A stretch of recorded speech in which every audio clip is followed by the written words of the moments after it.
Hello friends, मैं Amit Kaushal Jupiter study abroad consultant Chandigarh से। आज एक बड़ी की इंफॉर्मेशन है, स्पेशली उन स्टूडेंट्स के लिए जो कि ऑस्ट्रेलिया पढ़ने जा रहे हैं या ऑलरेडी ऑस्ट्रेलिया में हैं। तो ऑस्ट्रेलिया में देर आर डिफरेंट सब क्लासेस फॉर डिफरेंट वीज़ाज।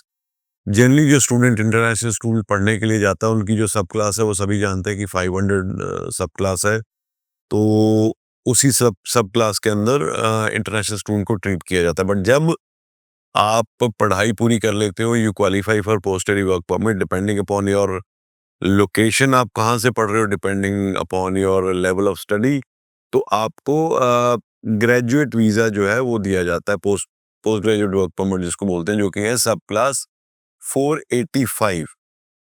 तो उसमें अगर आपने ग्रेजुएशन करने आप जा रहे हो और आप मेलबर्न, सिडनी या ब्रिस्बेन में रह के ग्रेजुएशन करते हो, तो आपको 2 साल का पोस्ट स्टडी वर्क परमिट मिलता है। अगर आप ग्रेजुएशन करते हो रीजनल एरिया में, जैसे एडिलेड में, पर्थ में, गोल्ड कोस्ट में, या इवन कैनबरा में, तो आपको 3 साल का पोस्ट ग्रेजुएट वर्क परमिट मिलता है।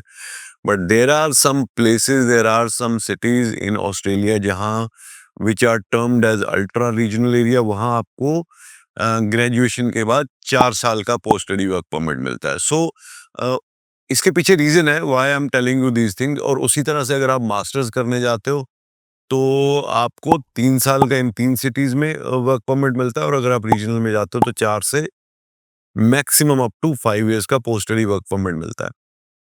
बहुत सारे लोग क्या करते हैं, जो हमें भी कॉल्स आती हैं, यार आपने आपने भी देखा होगा, तो क्योंकि मेजॉरिटी ऑफ स्टूडेंट्स के जो रिलेटिव्स हैं या जो अक्वेंटेंस हैं, जानने वाले हैं, अगर मैं बात करूं अपनी एजेंसी के, तो 50% लोग ऐसे हैं जो कहते हैं मेलबर्न में हमारा ये रिश्तेदार है, हमारा फ्रेंड है, दोस्त है, भाई बंधु है, तो हमें मेलबर्न में अप्लाई करना है। उनको at that point of time जब हम अप्लाई करते हैं, तो स्टूडेंट्स और उनकी फैमिली के दिमाग में पोस्ट स्टडी वर्क परमिट कितना मिलेगा, कितना नहीं मिलेगा, वो चीज़ नहीं होती। उनका main criteria of choosing the university ये होता है कि हमारा रिश्तेदार वहाँ रहता है जी, उसके घर पे बच्चा जाके रहेगा, और वहाँ से पास जो नज़दीक में यूनिवर्सिटी है या मेलबर्न में जो यूनिवर्सिटी है, आप हमें वहाँ पे यूनिवर्सिटी दे दीजिए।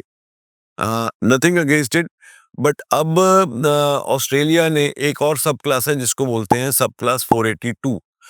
सब क्लास 482 जो है, इसमें it was called like skill in demand visa. Skill in demand visa means कौन सी ऐसी स्किल्स हैं जो इन डिमांड हैं, जिनकी शॉर्टेज है ऑस्ट्रेलिया में, जिसको हम स्किल ऑक्यूपेशन लिस्ट भी बोलते हैं। शॉर्टेज स्किल्स में डिफरेंट डिफरेंट स्किल्स हैं, वो हैं। और इसमें कोर स्किल स्ट्रीम है, दो तरह की स्किल्स हैं। एक है जिसको हम बोलते हैं टेम्पररी स्किल्ड शॉर्टेज, जो कि टेम्पररी कुछ स्किल्स की शॉर्टेज है, तो उसमें दे grant this visa subclass 482। और दूसरी है कोर स्किल स्ट्रीम, जिसकी हाई डिमांड है हमेशा से ही। तो ये जो सब वीजा 482 है, इसमें इन्होंने कुछ चेंजेस किए हैं। तो इसमें चेंजेस क्या किए, इन्होंने बोला है कि पहले इसमें क्या था कि आपका पिछले 4 साल 5 साल में अगर 2 साल का वर्क एक्सपीरियंस है, और आपकी सैलरी, इनकी सैलरी की एक कंडीशन है कि अगर आप जो shortage skill temporary skill shortage है, अगर उस इंडस्ट्री में या उस जॉब में आप काम कर रहे हो और आपकी सैलरी सालाना एनुअल 1,35,000 है, then you qualify to apply for visa subclass 482। और अगर आप कोर स्किल शॉर्टेज में हो, तो अगर आपकी उसमें अगर आपकी सैलरी सिर्फ 73,150 है, तो भी आप इस सब क्लास में अप्लाई करने करने के लिए क्वालिफाई कर जाते हो। तो इसका बेनिफिट क्या है? It is a direct pathway to permanent residency. अब बहुत सारे ऐसे लोग हैं जो बोलते हैं कि हम, मान लो, नर्सिंग के लिए हर बंदा तो जा नहीं सकता। हर बंदा ऐसी किसी स्किल के लिए, ऐसे किसी कोर्स के लिए नहीं जा सकता जहाँ पे आपको you directly qualify for this course shortage skill, जिसमें पता है कि हाँ, it would lead you to permanent residency. तो उसके अलावा भी बहुत सारे ऐसे कोर्सेज हैं जिसमें स्टूडेंट जाते हैं। दो दोज कोर्सेज और दो skills are under shortage occupation, but they are not core skill shortage. तो उसमें अब आप इतने लेवल की सैलरी पे कैसे आओगे? मान लो आप ग्रेजुएशन करने गए हो, ग्रेजुएशन करने के बाद आप मान लो ये 3 बड़े शहरों में चले गए हो, ब्रिस्बेन में चले गए हो, सिडनी में चले गए हो या मेलबर्न में चले गए हो। तो within 2 years for a graduate in Australia it is very difficult to reach to a salary of 1,35,000 until unless you graduate from a top university and you graduate in programs like bachelor of engineering या data science का या artificial intelligence का कोई ऐसा programme हो, उसमें भी आपको within 2 years to reach that salary is very difficult. So why I am saying that if you are going for a bachelor's program you should look for universities and options जहां आपको 3 से 4 साल का work permit मिलता है। तो उसमें उस केस में आप 485 को you can convert that visa later on having gain that experience, क्योंकि इनकी रिक्वायरमेंट 485 टू 482 या किसी और वीजा से 482 आने के लिए 1 साल का आपका वर्क एक्सपीरियंस चाहिए, जो कि पहले 2 साल का था। कंडीशन उन्होंने चेंज कर दी है। प्लस जो सैलरी का बेंचमार्क है वो आपका होना चाहिए। So you are granted this visa and then your spouse और your family can also you know अगर ऑफशोर है तो वहां से अप्लाई कर सकते हैं, उनको वीजा मिल जाएगा। एंड अगर ऑनशोर है तो उनका वीजा कन्वर्ट हो जाएगा and they will have the same visa until unless you maintain this visa subclass। अब इसमें एक और चीज है कि कितनी देर का आपका वीजा है।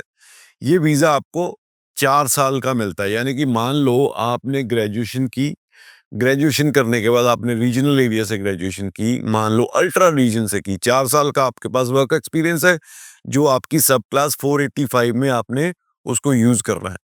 उन 4 सालों में मान लो लास्ट 1 ईयर में आप जॉब करते करते उस लेवल पे पहुंच गए जहां पे आपकी जो सैलरी है वो $1,35,000 के करीब आ गई, तो then you can qualify to apply for 482 and then once you get, क्योंकि उसमें नॉमिनेशन होती है तो आपको 482 जैसे ही ग्रांट हो जाता है, so you are eligible to work for 4 years and then subsequently in 99.9 cases में परसेंट केसेस में that would lead to permanent residency। So it is a pathway which is defined, but it जिसकी condition जो है वो यही है कि आपकी जो सैलरी का बेंचमार्क है वो आप मेंटेन करो। 1 साल का आपके पास कम से कम वर्क एक्सपीरियंस होना चाहिए और आपकी जो स्किल है वो 2 कैटेगरीज है। एक है जैसा मैंने अभी आपको बताया, one is specialist skill stream for high income earner जिनकी इनकम 1,35,000 के करीब है, और कोर स्किल स्ट्रीम जो कि focused on national shortages identified by jobs and skills Australia, जिसमें आपकी जो सैलरी है वो $73,150 होनी चाहिए 1 साल में कम से कम। यानी कि पिछले 4 साल में अगर आप काम कर रहे हो तो 1 साल आपका इतने का सैलरी पैकेज अगर होता है तो you qualify for this pathway। So it's a very good news, it's a welcome news, क्योंकि पहले 2 साल का एक्सपीरियंस इसके लिए उस लेवल पे चाहिए था, वो 2 साल से कम करके 1 साल कर दिया है। तो अब एज ए इंटरनेशनल स्टूडेंट जब हम अप्लाई कर रहे हैं हम डायरेक्टली तो 482 पे नहीं जाएंगे। 482 पे डायरेक्टली कौन जा सकता है? जो यहाँ से अपनी स्किल असेसमेंट करवा के लोग जाते हैं। We do not deal in that. So how it impacts the international students is you choose your location depending upon, देखो हम बड़े शॉर्ट साइटेड हैं, तो जब हम एज ए स्टूडेंट जाते हैं या स्टूडेंट के पेरेंट्स भी आते हैं, उनका मेन एम उस टाइम पे क्या होता है? ऑस्ट्रेलिया का वीजा लेना है। तो हमें पहले से ही ये प्लानिंग करके चलनी चाहिए मेरे हिसाब से, क्योंकि if you are spending so much of money in your on your international education, ultimately 95% लोगों का गोल वही होता है to stay back in Australia. तो अगर हमारा गोल वही है तो हमारी प्लानिंग अभी से उस मुताबिक होनी चाहिए।